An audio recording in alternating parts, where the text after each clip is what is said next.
Music for your earhole brings you a From the Vault series.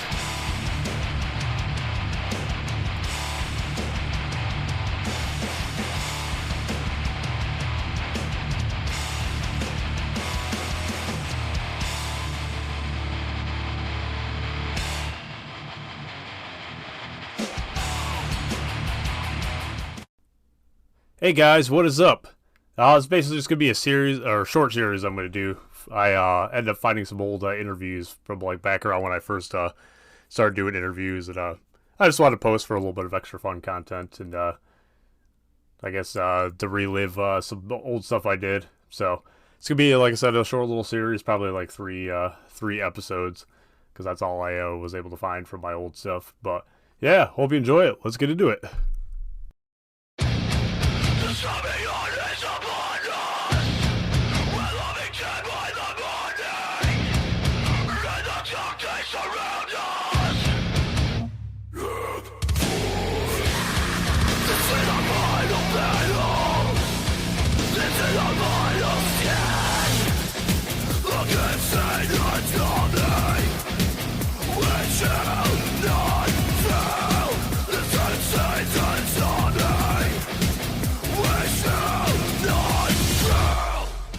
With Blood of the Martyrs, and I don't know, just go have a little introduction, introduce yourselves. I'm on lead. Yes. And you do nothing in the band. And I do vocals and keyboards. I'm Bobby and I play bass. I'm Wesley and I'm a permanent. I'm the temp. He's a temp guitarist. Let's throw that out there. Okay. How long have you guys been together as a band?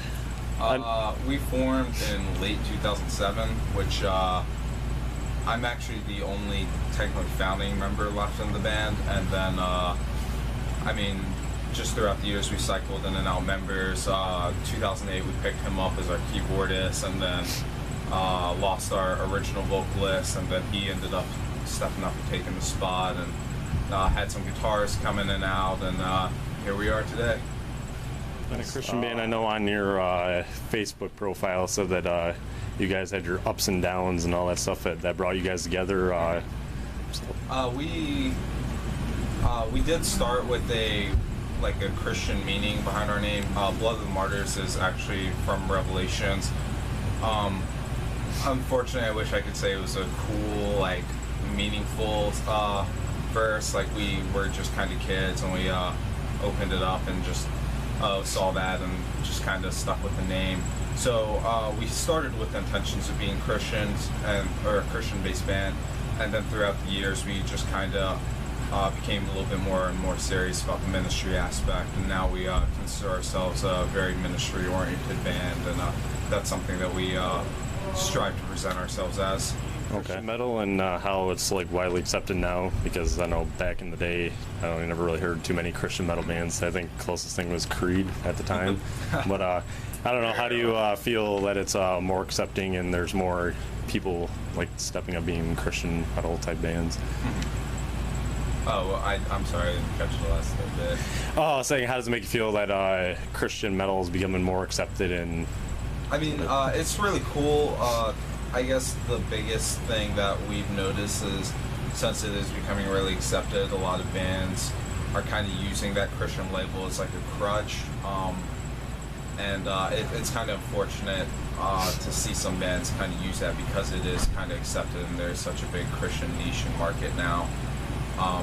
But I mean, regardless, it's cool that people are a lot more accepting of that. I mean, when we first started, we had always worried about showing up to shows and people calling us out for our faith and stuff like that, and that's something you just really don't run into very much anymore.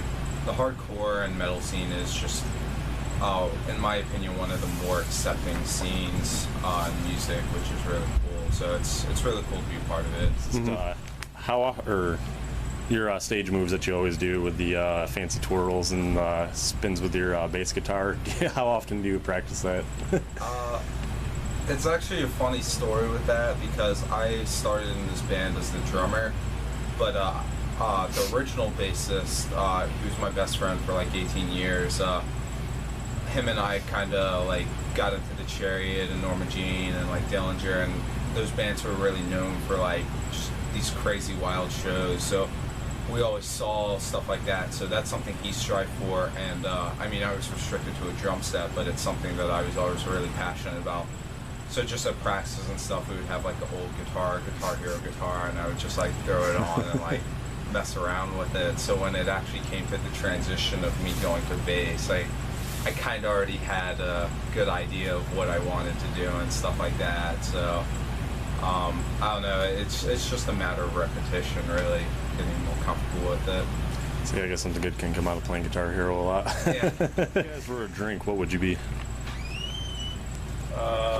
One of those random questions. How's it going? The new Red Bull, cranberry flavored kind. I was gonna pick that actually, which it's amazing. I don't know. I will mess Wesley up right now and say Baja Blast. And that Baja Blast is what I would be. Like, my name on Twitter is Baja Shout Out, everything. I love Baja Blast. It's the greatest. It's the best drink you can buy. Bye. You guys are a touring band. How does that compare to being a like a corporate like studio band? Is that or do you guys pretty much do everything yourselves, like as far as like your marketing and like your T-shirts and all that Currently stuff? we're a completely like DIY band. We're self-managed, self-booked. I mean, it's tough, but it's definitely doable. There's a big misconception that you need labels to go out on tour, which granted you do need. I mean, if you want to flourish as a band, that is something that you will definitely need, but for those first couple steps, like, I mean, it's easily attainable to do it all yourself. If somebody came up to you right now and offered you a big time record deal, would you guys take it, or would you guys continue on the path you are now? We would take a very good look over the contract. Yeah. So, yeah, it depends, like, the logistics of it and just the details and everything, because we definitely don't want to sell ourselves short to a label. I mean, I feel like with the lineup we have right now, we're putting a lot of work in, so we kind of want to make sure that we put ourselves in a position where we can really take this to the next level of being a career and, I mean, kind of come out on top at the end. The answer. You guys, obviously, like I was saying, you guys do national touring, and what are some of your most fond memories and the worst memories of being on the road? Oh, man. I feel like we were just talking about this. On. All right. Terrible memories. I think he wasn't with us. This was actually back when I was on drums. He will remember. We were in Nashville, Tennessee, and we were staying at a Walmart parking lot, and it was a really like cool night out. It was a really cool Walmart. Like, we could kind of see like the Nashville skyline and stuff. So we were like, oh yeah, let's just crash the night here. And he got the bright idea to like sleep on our trailer. It was really. Yeah, it was really nice at the time, so I can't blame him. So we're like sleeping in our vehicle. He's on the trailer, and our guitarist at the time, Brian, he was like sleeping in the driver's seat, just kind of in and out. And he notices that there's like a thunderstorm coming. Like, he sees the clouds and stuff. So he's like, "Oh crap! Like, I gotta go get Lee." So he gets out of the car, and from the time he got out of the van to the trailer, got Lee, and got back, it just started like raining and thundering, and it was probably easily one of the scariest like thunderstorms that I've ever Before it starts going experienced. all out, it was scary to me because I'm fast asleep on this trailer, and all of a sudden he wakes me up, and I kind of go into a panic mode because I don't know what's happening, and so I blindly grab my bag and shut the door, and as like I jump in, my like ankles get wet. Like, that's how quick it happened, and I had no idea what And was it was happening. just like the wind was crazy. It was ripping like street signs down and Oh, stuff. God. Like the trees in the parking lot were being like uprooted. We saw a stop sign get ripped off and flop across. Yeah, the it was parking like lot. a piece of paper. It was like making the most wretched noise ever, and the lightning was just crazy blinding. And I remember Brian like, "Oh well, it's fine because Nashville, like, they're prepared for stuff like that." And as soon as he said that, like, it's like 3 lightning strikes. Like, boom, boom, boom, just super blinding, like looking into a strobe light.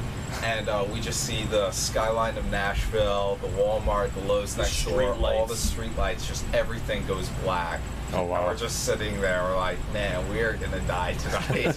Like there's we were no all question. posting statuses about it as well. Like we're Yeah. probably going to die tonight. We were trying to be like optimistic, but in the back of our mind, we're like, oh man, like this is, I don't want to go out like this. This is horrible. What made it worse was that we had a bunch of stuff under the Explorer as well, so that we couldn't move.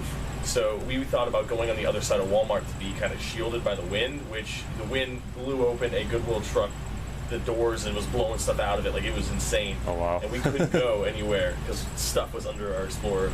Yeah, but that probably takes the cake. It's like worst tour experience. As far as fondness, like I don't know, we there's a lot of good memories. Like I don't think that there's necessarily one. Actually, no, there is one. This was back maybe summer of 2011. We were playing the show in Alma, Arkansas, I believe. And this guy had drove down about an hour to come like hang out and see us and stuff. He had heard our music, so it was really cool. We were talking to him, and the next day was actually July 4th, so we had an off day. We couldn't find a show, and we were planning on just like hanging out or something. And there was like a local or like a water park near, and we were thinking about like just checking out the prices, seeing if that's something that we could like financially do, just because you're really tight on money on tour. But we thought, oh, well, July 4th, like, let's try to do something cool. And like he starts thinking, he's like, oh well, my parents live in I can't remember, it's Silver Springs, Arkansas, I want to say that's where it is, and there's a amusement / water park there. He's like, oh, I'll talk to them and see if you guys can come stay there. And we're like, okay, well, we could maybe do that. So we talked to them, and his parents were all up for it, and then they're like, oh, we have season passes to the park, and with season passes we get 2 free tickets for Nice. season pass.